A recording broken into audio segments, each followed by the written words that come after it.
Okay, welcome to another episode of the Middle Aged Metalhead. Today we've got Kiron and Saurav from my metal band Begho.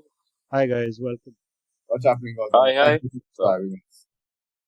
Good, good. So, let's get started straight away. How did Begho come together?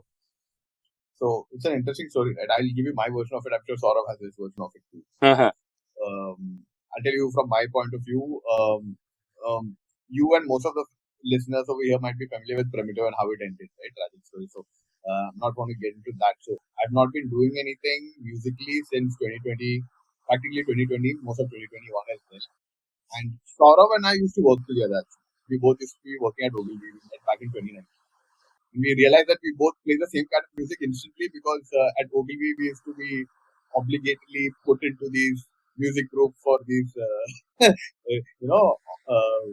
your end of the year party annual programs and stuff annual like program that. and shit like that. So invariably we used to end up playing over there, not for any other reason, but we actually like the people who we work with. So it was cool, all like fine, Yeah. we'll play it. But that's when we looked at each other in the first jam and we were like, okay, we play the same kind of music, we are not meant to be playing this shit. Crucial. So then we immediately connected then and there. Right? But obviously, Saurav had his bands at the time. Primitiv was pretty active at the time, so we never really got around doing anything about it. Later on, this is come 2022 is when Saurav and I decided let's start some shit because I was ready to get back into playing music and Saurav was actually looking for a metal band because he's one of the few metalheads that I know who really wanted to be in a metal band, but circumstances and his circles never really got him into one. Yeah. Which I think is pretty sad. But finally, finally that bit is sorted. So we actually started with another band. I don't think it was even called anything. But that did not really take off because most of the guys in that, including Pushkar, who was the ex-Primitiv drummer, were all a part of it. But it was just me and Saurav whose full-time focus was this band. Everyone else had other Yeah. projects on and a lot of other things, so they did not take it very seriously. Not, I won't say they didn't take it seriously, but it was more like they did not find the time for this. You know, so that's when Saurav and I decided that listen, if this project takes off, well and good. We'll see where it goes, but let's try and look at doing something else as well. Hopefully, with people who have more time to spare, right? And that's when the idea of Begho came out. The name and the concept all came out much later. We just wanted to start a heavy metal band, more in the doom space. That was the general idea. And I had a few riffs and scratches here and there, which kind of met that particular belief. So that was the starting point of it. And parallelly, Bipro and Jay from Albatross Huh. had started something. But even that wasn't taking off for multiple reasons. We knew that they were pretty passive as well at the same time. And we also knew that they had a lot of time, right? So the first, the first instinct was to just ask both of them, and they both immediately agreed. And then Varun came about very organically because he was also a part of that parallel project that were being worked on by Bipro and Jay. And Varun was just onboarded almost right away. And that's when Begho actually started. That's my perspective about it. And Cool. Saurav, you have got anything to add? Yeah. This is the story. It's just that these guys are all Mumbai people. I'm not. Like, I moved to Mumbai in like 2017 ish, and then coming to a new city, you don't know too many people, and whoever is the first musician you meet, you start playing. Come on, like you gotta play something at least, or else you Yeah. lose touch.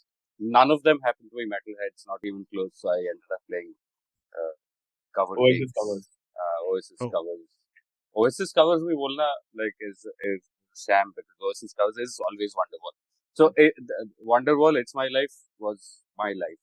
So, so yeah, and I was like dying to be a metal band, but where do I find metal heads and plus work because both of us are. So yeah, that's how we met, and at this office party rehearsals when Kiran brought out his guitar before he did anything, I was like, hey, your guitar's tuned to drop C, 100% metal head. So yeah, that's where it happened, and yeah, thankfully we found some great people. Otherwise, everybody like fit into the. I think first jam we did, we didn't have anything prepared except for like whoever brought in a little. It was like a potluck party, right? Kiron Yeah. brought one ref, I bring one, and something happened. We were like, okay, let's go drinking. So when that happens after first rehearsal, you kind of know that there's something, Yeah, there's there's potential. possibilities. Cool. Yeah. Okay. That So, was how it started off. so just to rewind the clock, if you will, right? So, what was the trigger point for you guys to pick up your instruments in the first place? What was that one moment of inspiration, or like, fuck, I want to play the guitar or whatever? When did that start? Or when did that happen? I think as a kid, like as far as memory goes, I was like 4, 5 years old when, and I used to live in Calcutta. That's where I grew up. Uh, there was this new movement of everybody's heard of Rabindra Sangeet and all of that. That's apparently what all Bengalis listen to. But there was in the 90s there was a new movement of Bengali singers who were playing their instruments on stage, singing songs that were not 100 years old. So everybody in the family kind of got onto that, and I used to like sing, and so try to sing along, and mom and dad were like, this guy can sing. Put him up on stage on one family occasion, and I'd be shameless, I'd be singing. And then into my teens, that love for music completely disappeared. I was like, music doesn't mean anything. Like, it does nothing for me, right? Until I remember very clearly jumping schools once in the 10th standard, and there was a backbencher who's still like my best friend. Uh, he, I got bullied by him first in school because first day, and then he asked me what kind of music I listen to, and I said, I don't listen to any music. Music sucks. So he said, okay, listen, tomorrow I'll bring you one cassette, and you will listen to it, and you will tell me things. I will ask you questions from it. If you can't, as a tiffin period, I'll beat you up. Okay, so great. And he handed me very metal of him. He handed me "And Justice for All," the Metallica album #4, and I put that on. First song was Blackened. I was like, okay, this isn't music; it's something else probably. I got to listen to more of this, whatever is happening, because it was more about what is this. It's not. I really love this. I didn't know what was happening to me or what it did to me. I couldn't quite figure out. Probably it's the same as puberty, right? You can't figure out what's happening. So yeah, so metal was like puberty. It kind of hit around the same time, and yeah, and oddly enough, that's the album that has no bass. So I can't go and lie and say, okay, I heard great bass playing, so I want to play bass. Everybody else that I knew in the circuit who were doing music were guitar players. I was like, come on, I can't also be a guitar player. Gotta be a bass player. So I started directly from bass, and thankfully I had some great teachers. Yeah, that's pretty much the origin story. Cool. Yeah. Kiran, what about you? So mine is a lot less inspirational of a story. When I was in school, after school, you had to pick up one activity, and I was really bad at sports. I was a fat kid who was not very athletic, so I picked up the guitar instead. So then they should teach the guitar, so I used to go there and play. And I was fine. At least I don't have to run around and play football. Right? I can sit in a room with a ceiling fan, and just come on this thing, and I'll be done. But then it eventually grew on me. But then this is obviously when I was 7 or 8 years old. When I picked it up, it eventually grew on me, but not to the point where I would actually consider it as a hobby per se. Then much later, I was introduced to metal, and that came about via wrestling. Like I used to watch a lot of wrestling back then, and a lot of those entrance music seemed a lot different from what you'd otherwise consume on mainstream media at the time in the 90s. So I didn't know what the fuck that was, and I was checking it out, and Limp Bizkit was the first band that actually got me into it. Because Undertaker's theme, Rollin' and everything. So then I started downloading that. By the time the dial-up internet connected, I started downloading a lot of Limp Bizkit music, and that was Audio Galaxy, I think. After that shut down. Yeah. Audio Galaxy. The Audio Galaxy will automatically make you recommendations if you like a band. That's where I actually found out that there's Metallica. If you like audio, if you like Limp Bizkit, you also like Metallica. I started checking that out. And then if you like Metallica, you'll also like Slayer and Anthrax and so on and so forth, right? So that's where I actually got into the nitty-gritty of things, and that's when the guitar actually came back in. Like, oh wow, okay, maybe I can do something to make my guitar also sound like this. Of course, it was an acoustic guitar. But then you did some research online, you figured out the tab, but you know it's not quite working. Then I bought a basic pickup for like 200 rupees, connected onto my computer speakers, you know, and then okay, something is happening. Then buy another distortion pedal, which sounds horrible on acoustic guitar, but it's not good sound, you know. But eventually we got into the groove. Then after my 10th standard, I finally got myself an electric guitar. And incidentally, my first band at the time was with Jay, the drummer of Begho now, Huh. also the drummer of Albatross. Like I was 15, he was 17, and then we used to do a lot of Slayer, Anthrax, Metallica covers. You know? So that's how it all started. Cool. Okay. So, both of you have been playing for like 10, 15 years, if not more, maybe closer to 20, right? Yeah. So, from the time you guys started to now, how has the scene changed? Not just Mumbai, but through your gigs across the country and all. What are like the big changes that you've seen? Has it improved or is it just stagnating? I think people have it's improved in certain bits. Like I remember when we started initially gigging Calcutta or other cities, the concept of accommodating a metal band on stage is very different from the concept of accommodating any other band or an orchestra on stage, right?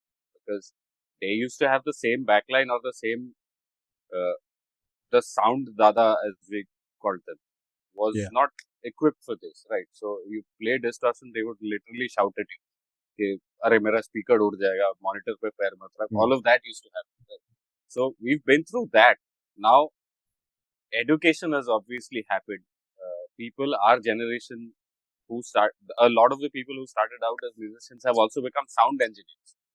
Yeah. Who listen to that kind of music, who are educated in that field, to accommodate and work with bands like us and bands of multiple genres, and starting from 6 strings to 8 strings, to accommodate everything on stage, right? So that way it has certainly improved. It was nothing at one point of time to it has. From a gig perspective, audience perspective, yeah, I mean, it's grown. It's our uh, it's our contemporaries only who are out there at most metal gigs, ultimately. But from a new generation point of view coming into gigs, I don't think. Again, my metal background is almost not. It's barely been there. Kiron's played a lot more metal gigs out there across the country, so he'll know. But yeah, it's definitely improved. It's much more accommodating. It's evolved to have us on stage. So yeah. Cool. Kiran? Yeah, I think so too. I mean, the way I look at it, there was a peak, right? What a lot of people consider the peak of the so-called metal scene.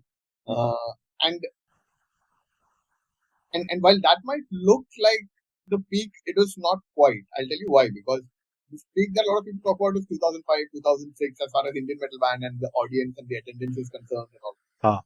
And when I'm talking about that era, I'm talking strictly about Mumbai, because I've never been to Bangalore or any other city at that time, right? Because I was like 16 or 17.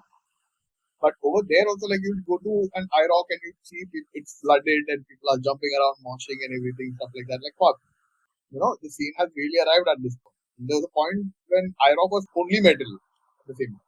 It was called metal rock. But if you take a closer look at it, you'll find out that 90% of the people over there are not in it for metal. They are just in it for any kind of alternative music, which is not coming on MTV and Channel. Which is not Bollywood, which is not your Billboard top 100, whatever.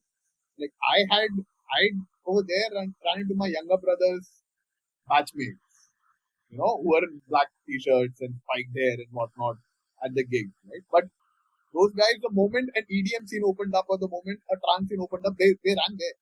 You know why? Because there was no other alternative music genres accessible at that time. So they just took whatever came their way. You know? As opposed to what it is now. you can be rest assured that most of the people at a gig know what they're listening to, or at least know what they've come here for, right? So from that perspective, I think that filtration has happened pretty thoroughly, which was a long time coming, and which is the scene in most of the countries abroad, if you look at it. Yeah. So I think that was very important. Like, for example, you'll still find cities with this set phenomena that I spoke about, which was in 2005. Like, for example, Primitiv, the last time we played at Jaipur, there were uncles who like Brian Adams who were there at the gig because that was their only access to the closest thing that they can listen to Brian Adams. Imagine that. Yeah, somebody's playing guitar on stage. Somebody's playing guitar on stage. He has got a Gibson Les Paul. Here's my money. Because this is the closest thing I can get to in this city. Yeah. Right? So, I don't know if that's a good thing or a bad thing. There are perspectives to it, but was the Jaipur gig packed? Yes. Did half the people know what was going on? No. So, I'm not sure if that's a good thing or a bad thing. Right? Probably not a good thing. That just shows that in the larger scheme of things, there are not enough avenues for whatever they really want, and because of which they're just being happy with what's being served to them. Right? So, from that perspective, I think Bangalore, Bombay, even Delhi, for what it is right now, has come a long way. Like, people know, like in Bangalore, I think, much before anyone else. Yeah. I remember back in 2015 itself, when that Road to Bangalore open air gig, which was 7 days, 7 gigs of 7 different genres. And there were actually turnouts over there. And I remember I played 2 of those gigs because Primitiv and Hellwind, my other band, we were both on the book. So Primitiv played the death metal night and Hellwind played the heavy metal night along with Albatross. Right. So that is pretty encouraging to see. And to me, that is what the sign, that's the sign of a growing scene. Yeah. Right? And I think that's getting even better now, honestly. Cool. Okay. So, do you think there'll ever be a day when an Indian heavy metal band can live off their music? There's one doing it right now, right? There is one doing it. Like, so I think more Indian. I'm sure. Like, if we've adopted heavy metal after every other country has. So for us to grow, have an audience base big enough to talk about it here for people abroad to take notice is going to take time. It is happening. It'll happen. It's not easy for any heavy metal band, whatever country they're from, to go global, right? Because when you talk about heavy metal, you're still talking about bands that formed 30, 40 years ago. That's the first bands that come to mind. Yeah. Or at least the bands from the 90s, the closest you can come. So it'll take time. It'll happen, I'm sure. If it's happened to one, it'll happen to many. Because of that one, gateways will open. People will start maybe checking out other bands from the country. Yeah, I mean, why not? It's not like the skill's not there. It's not like the idea's not there. It will probably happen. Yeah, I've got a more pessimistic view on this. I doubt it because as good as the bands will get, I don't think the rate at which see, music as an art form is a very bastardized art form, and it's getting even more bastardized as the years pass by. It's a passive thing. Nobody like when I was a kid, I used to spend time just sitting at home and listening to it. Doing nothing else. I don't remember the last time I did. It's a passive activity. Music is considered to be free. Like, you look at most of these bands. I was talking to Ishwar from Gutshoot the other day, who lives right next door. He was saying that their main source of revenue is merchandise. That's where you make the money. Because screens, how many people buy CDs anymore? I'm sure in Bangalore there are a lot more takers than probably the rest of the country, but out here no one. And we all know how much Spotify rips you off, or any other platform rips you off. So what are you left with? You are left with merchandise and the gate share. Yeah, hopefully gig money. That's it. Yeah, hopefully gig money. Yeah, like I'm sure Bloodywood at this juncture might just be able to pull that off, just not considering the merchandise that they say. Just might. But again, is that something that any other band can do? I doubt it. It's a long shot. Yeah. Cool. Okay. Moving back to the band itself, right? Begho. So, what was the idea behind the band, the name, and yeah, basically your entire idea? Oh, I'll let Saurav take that. It's a So, Bengali song. there, when Kiron and I were initially talking about it, we weren't really thinking of anything thematically what it's gonna be. We just wanted to play metal, right, and have other metalheads on board. Uh, what the when we decided that we were a band, we were trying to figure, okay, what we have a few riffs. What do we write songs about? One thing that's been in my brain has been eating away at my brain for a while was okay. There's people who've written metal. Metal music is across lyrical genres. People have written about death, about satanic activities. People have written about everything, right? What's the one thing that probably is more metal and is kind of close to my heart? Is human-animal conflict.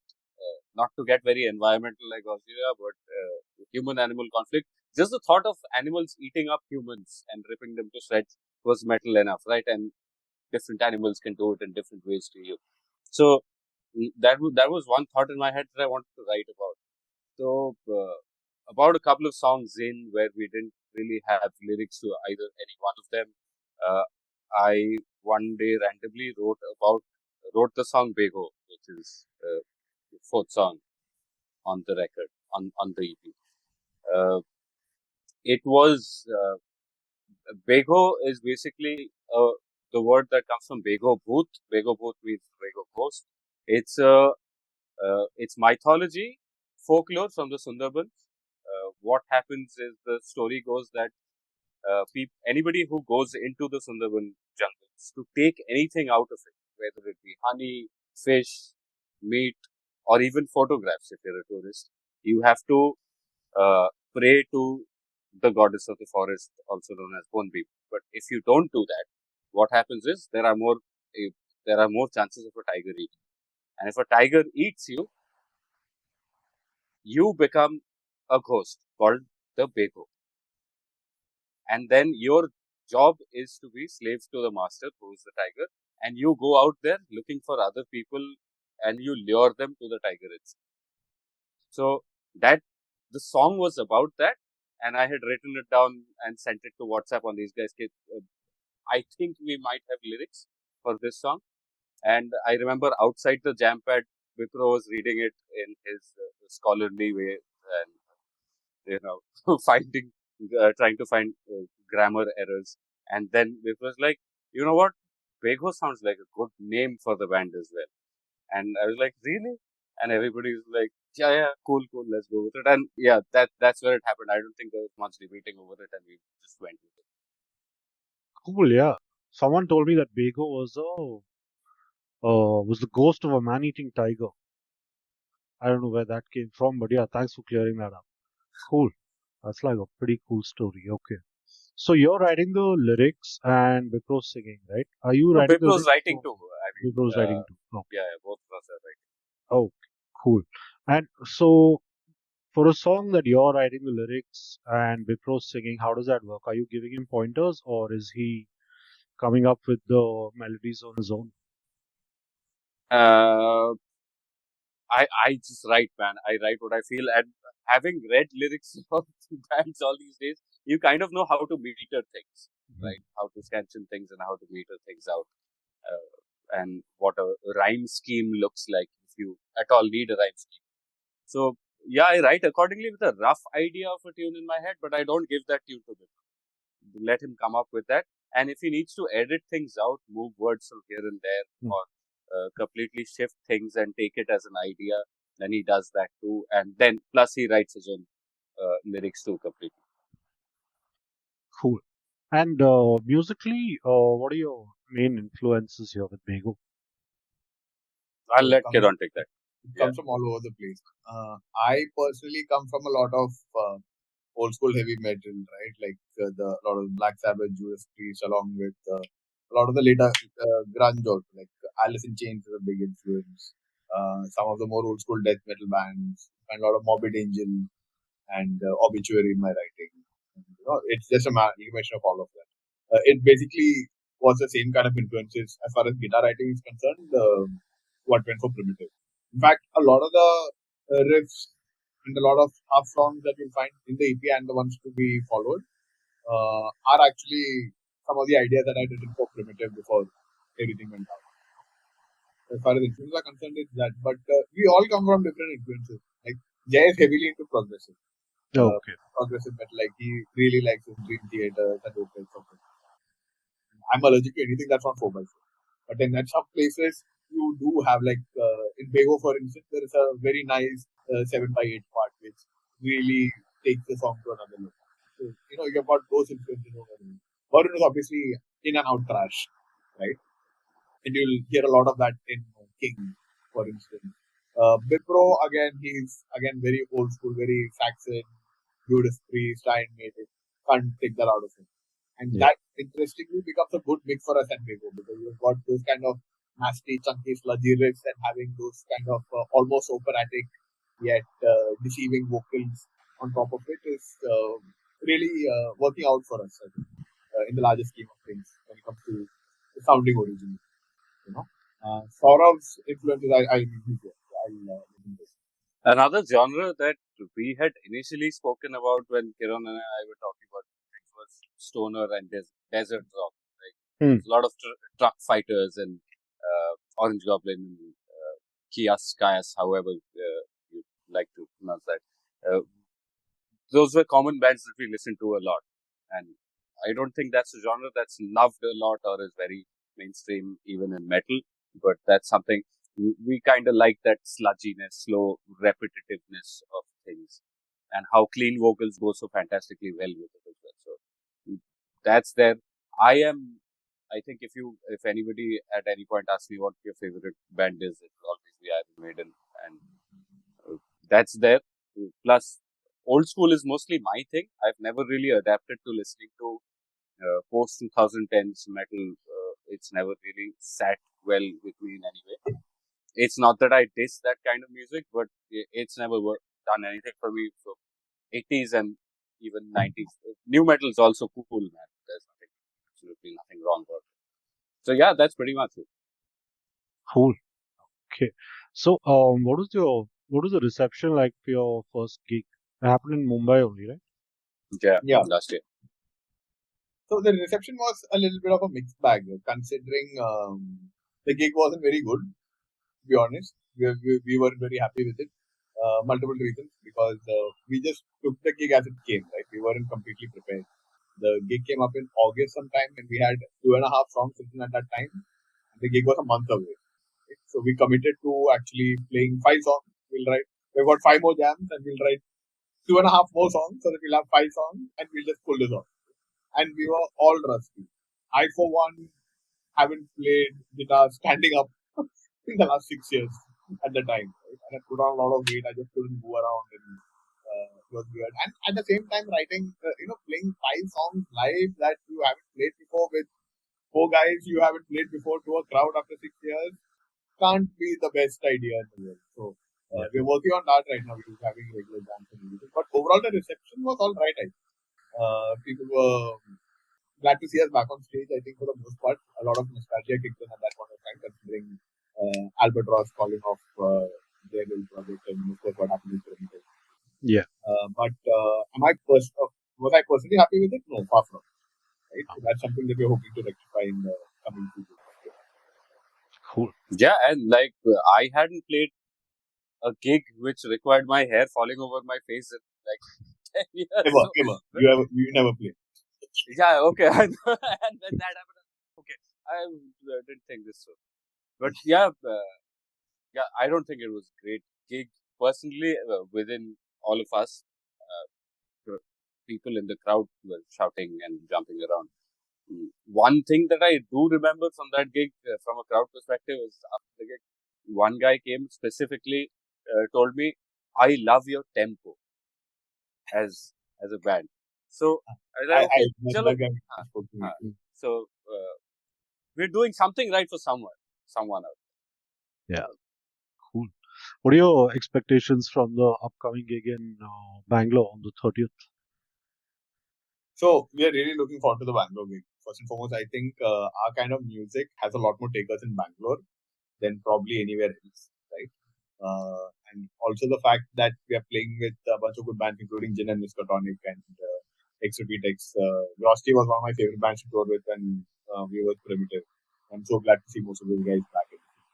So looks like it's going to be a good mixed bag of gigs. Expectation is just hoping people really enjoy the music and probably call us back sometime sooner than later, you know. Well, to cut short, not a lot of expectations. We just hope to come down, play our music as best as we can, and hope the people like it. That's really, that's really it. Yeah. Are you guys bringing any merch down for the gig? Oh yeah, we've got Yep. the T-shirt. Oh, One batch of T-shirts which we'll be doing with, yeah, the album cover. cool. Okay. And any other, like for people who are not at the gig, any links for them to buy the merch? Absolutely. There's a Rock and Roll Originals link that you can find on our website. I can Aha, put it up. ठीक Not our website, sorry. Yeah. It's in the link in the bio. The link in the bio. Oh, So it's out there. But having said that, anyone in Bangalore watching, you can just drop us a message, and when we are in Bangalore, we can probably get it. Because we're there for a Yeah. couple of cool. I think that's about everything from me. So Begho's playing in Bangalore, Bira Tap Room on the 30th of August, along with a bunch of other bands. So if you're watching this, get your tickets. You'll find the link in the description. You'll also find a link in the description to Begho's merchandise and their Bandcamp page. So go check them out if you haven't. And last words to both of you. Anything else you'd like to say? Come to Well, the gig. if you're in Bangalore, please do come down. I don't know if you'll ever be able to come down again if the gig goes horribly bad, but I assure you it won't. Right? But we're practicing. Yeah, we're practicing again, except this weekend because we couldn't do whatever. But yeah, we're practicing again. Yeah, It's yeah. gonna be great. Cool. Thanks, guys. It's been a total pleasure. Thanks for taking the time to do this. And Thanks, Gautam. cheers. See you on the 30th. Hey, thanks a lot, Cheers. Gautam. See Looking ya. forward to meeting you. Cheers. Thanks a lot for having us, man. Cheers. Cheers. Bye.